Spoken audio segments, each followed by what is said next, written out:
প্রথমত আমরা প্লে স্টোরে যাব, প্লে স্টোর থেকে সার্চ করব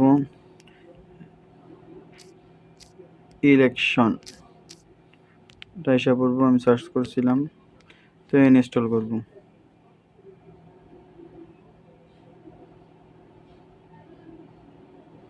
ইনস্টল করতে যতটুকু টাইম, ইনস্টল হয়ে গেলে চেকিং হচ্ছে।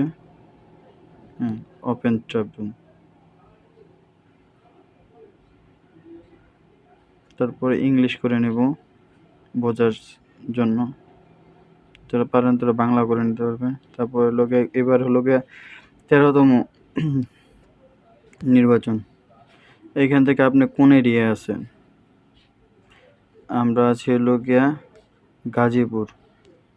আপনি যে যে জায়গায় আছেন আপনি ওইখানকার দিবেন।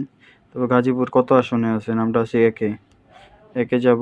একে এগুলো বিস্তারিত থাকবে। আর আপনি হলো এখানে কোনায় আছে হলো ফাইন্ড এ ভোটিং সেন্টার, এখানে চাপবেন। চাপার পরে আপনার এনআইডি কার্ড বা যারটা বের করে দিবেন তার এনআইডি কার্ড নাম্বার দিবেন। আমারটা দিয়ে বের করলাম।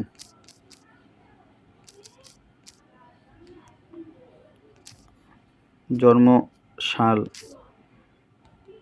কি মাসে জন্মগ্রহণ করছেন এনআইডি কার্ডের সাথে মিল রেখে নভেম্বর মাস, আর কত তারিখ? 22 তারিখ। ওকে দিবেন। দেওয়ার পরে এখানে সার্চ দিবেন, বিস্তারিত এসে পড়বে। আপনি কোন ক্যান্ডে আছেন, কত নাম্বার সিরিয়াল ভোটের, আপনার ভোট সেন্টারের লোকেশন সব কিছু জানতে পারবেন। এভাবে এগেইন করে আবার সার্চ সেকেন্ড করে অন্য জনেরটা দেখতে পারবেন একই রকমভাবে।